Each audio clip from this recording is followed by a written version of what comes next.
Assalamualaikum warahmatullahi wabarakatuh.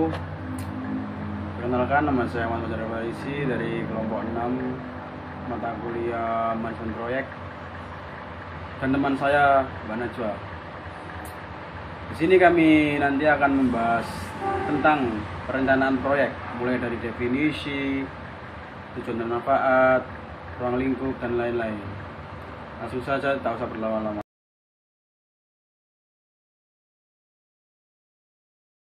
Ke pengertian perencanaan.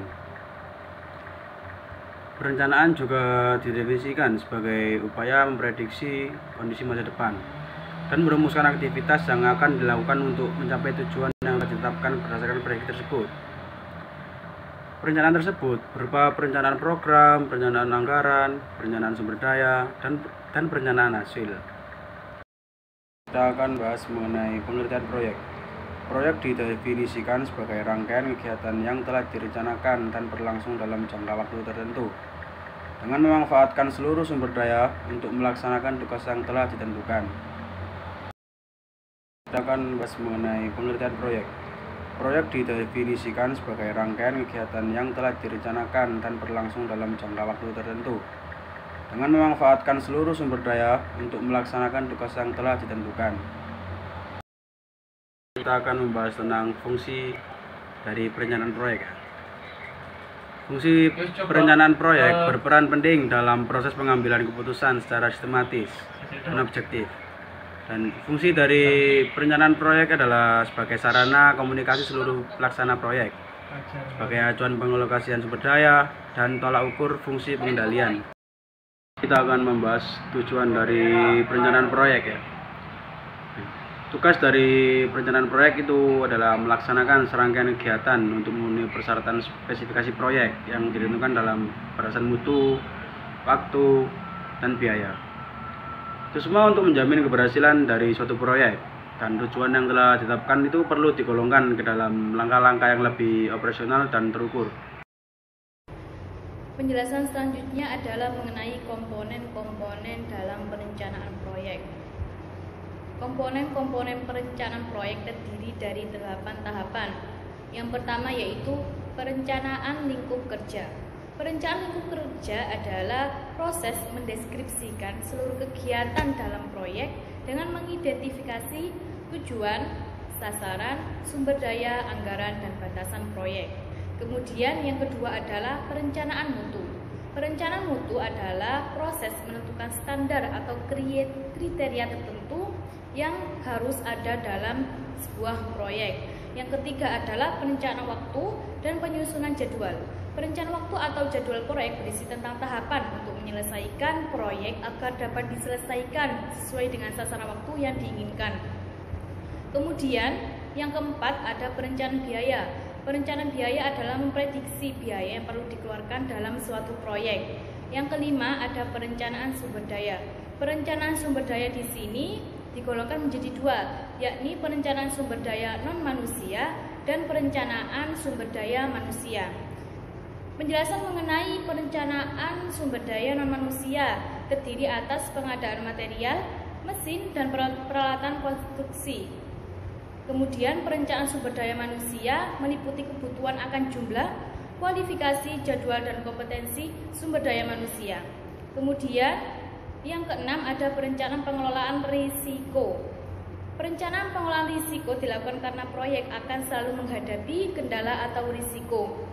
Kemudian yang ketujuh ada perencanaan kontrak dan pembelian. Perencanaan kontrak dan pembelian adalah proses penyusunan keperluan proyek seperti material, peralatan, mesin, dan tempat kerja. Kemudian yang terakhir ada perencanaan komunikasi. Perencanaan komunikasi merupakan penentuan dan pemilihan jenis informasi dan sarana komunikasi yang digunakan selama proyek berlangsung. Penjelasan selanjutnya adalah mengenai logical framework atau kerangka kerja logis dalam perencanaan proyek. Logical framework atau kerangka kerja logis dalam perencanaan proyek merupakan salah satu alat analisis yang baik dalam melakukan penilaian, pelaksanaan, dan evaluasi suatu proyek dengan menggunakan pendekatan logika. Dalam perencanaan proyek, Logical framework merupakan alat yang dimanfaatkan untuk menganalisis dan menyusun rangkaian perencanaan secara struktur dan logis. Kemudian penjelasan berikutnya adalah mengenai matriks logical framework atau kerangka kerja logis. Hasil analisis kerangka kerja logis yang telah diidentifikasi dari tahap-tahap sebelumnya akan disajikan dalam bentuk matriks logical framework. Kerangka kerja logis tersebut terdiri dari beberapa tahapan yang menjadi ringkasan dalam perencanaan sebuah proyek. Maka dari itu, dalam PPT ini disajikan gambar atau bentuk matriks logical framework. Kemudian berikut adalah kesimpulan dari penjelasan kelompok 5. Yang pertama, perencanaan proyek adalah upaya memprediksi serangkaian kegiatan yang dilaksanakan dengan waktu dan sumber daya yang terbatas. Kemudian, yang kedua, fungsi dari perencanaan proyek adalah yang pertama, menentukan tindakan masa depan. Yang kedua, sebagai sarana komunikasi seluruh pelaksana proyek. Yang ketiga adalah sebagai acuan pengalokasian sumber daya. Dan yang keempat adalah sebagai tolak ukur fungsi pengendalian.